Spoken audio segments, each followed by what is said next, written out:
Assalamualaikum warahmatullahi wabarakatuh.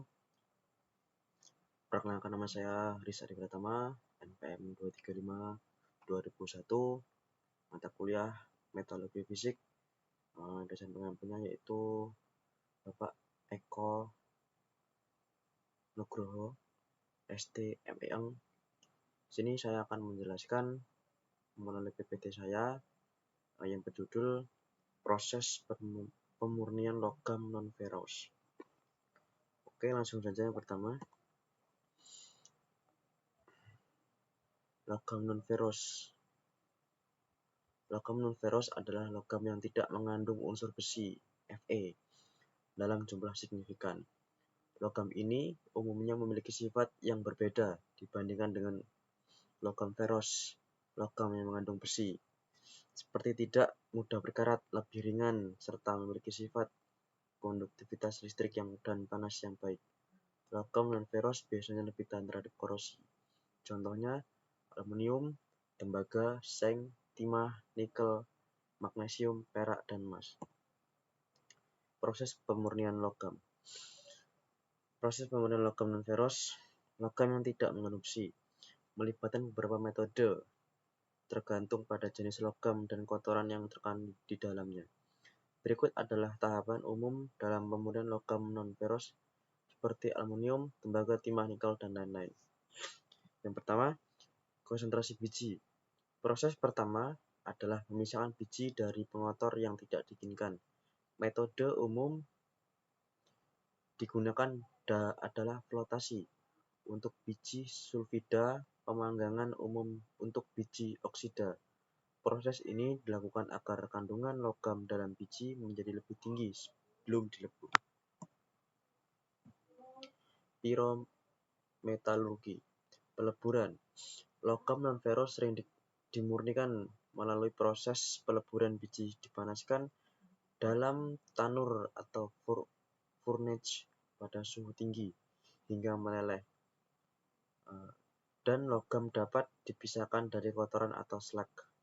Contohnya, untuk tembaga, biji tembaga yang telah dikonsentrasi dilebur untuk menghilangkan belerang dan oksigen yang terkait. Pemanggangan digunakan untuk biji sulfida seperti tembaga sulfida (CuS).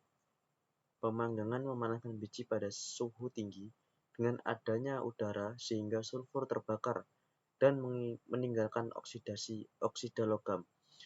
Reduksi. Setelah oksidasi, logam oksida direduksi untuk menghasilkan logam murni seperti tembaga dan nikel. Hidrometalurgi. Lindian leaching. Metode ini menggunakan pelarut kimia untuk melarutkan logam dari biji atau konsentrat. Contoh tembaga dapat dilindi dengan asam sulfat untuk membentuk larutan tembaga sulfat. Ekstraksi pelarut. Setelah logam larut dalam larutan, ekstraksi pelarut digunakan untuk memisahkan logam dari kotoran. Pelarut organik digunakan untuk menarik logam dari larutan asam, lalu logam diambil kembali dengan larutan yang berbeda. Presipitasi. Logam yang sudah dilarutkan dipisahkan dengan presipitasi kimia untuk mengendapkan logam murni. Elektrolis digunakan untuk logam-logam seperti tembaga, nikel, dan aluminium. Logam kasar atau tidak murni digunakan sebagai anoda, dan logam murni diendapkan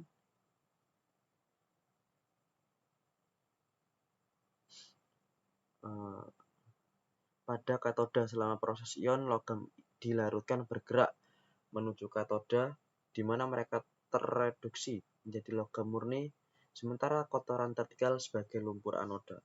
Contoh dalam pemurnian tembaga tidak murni digunakan sebagai anoda, dan tembaga murni diendapkan di katoda. Destilasi dan zonasi.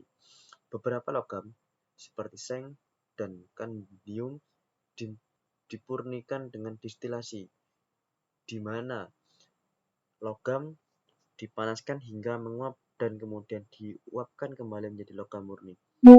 Proses Zonasi adalah teknik yang digunakan untuk menghasilkan logam dengan kemurnian sangat tinggi, terutama untuk semikonduktor seperti silikon. Dalam proses ini, batang logam dilewatkan melalui zona pemanasan sehingga kotoran bergerak sepanjang batang dan dapat dihilangkan. Pemurnian kimia. Beberapa logam dimurnikan melalui reaksi kimia yang spesifik, misalnya pemurnian titanium dengan proses Kroll, di mana titanium tetraklorida direduksi dengan magnesium untuk menghasilkan titanium murni. Setiap logam non-ferrous memiliki proses pemurnian spesifik yang tergantung pada sifat kimia dan fisiknya. Oke, sekian, terima kasih presentasi dari saya. Bila ada salah kata, saya maaf kepada Allah subhanahu. Wabillahi taufiq wal hidayah. Wassalamualaikum warahmatullahi wabarakatuh.